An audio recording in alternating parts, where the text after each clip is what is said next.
Of course, the Turks did not stop with the fall of Constantinople. They kept advancing, and they eventually conquered Greece and all the countries we know or knew as Yugoslavia, Romania, Bulgaria, and Hungary.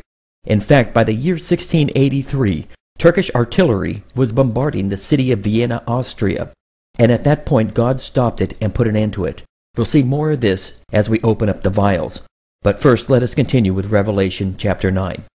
And the rest of the men which were not killed by these plagues, yet repented not of the works of their hands, that they should not worship devils, and idols of gold, and silver, and brass, and stone, and of wood, which neither can see, nor hear, nor walk. Neither repented they of their murders, nor of their sorceries, nor their fornication, nor of their thefts. What were these 6 works? They were the worship of devils, the worship of idols, their murders, their sorceries, their fornication, and their thefts. Who were those that did not perish by the hands of the Turks? The only bit of so-called Christendom that was left was in Western Europe, or Roman Catholic Europe. These areas of Spain, Portugal, France, Italy, and Germany did not fall with the Eastern Empire. Rome repented not of these 6 sins. They continued to worship idols and graven images, the worship of devils, the apparitions, the intercession of the saints. They refused to repent or turn from their false worship. They repented not of the murders of the Inquisition, wars of religion, the bloodshed and slaughter of Protestants.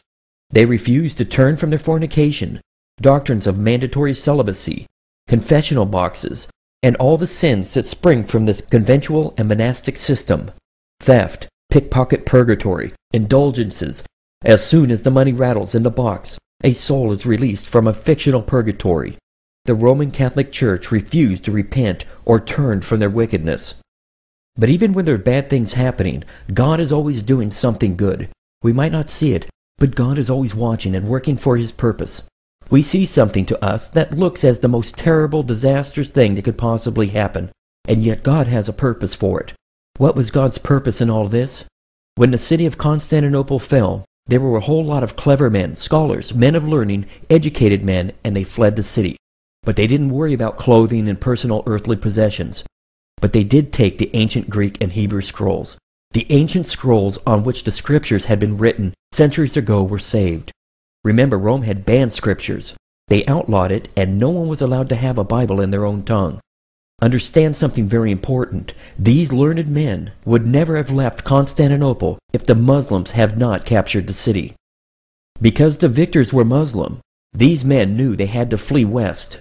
Now that was like jumping from the fryer pan right into the furnace, so they kept quiet. They fled to the west with their precious manuscripts, and they began to spread and disseminate them among other learned men in the colleges and universities.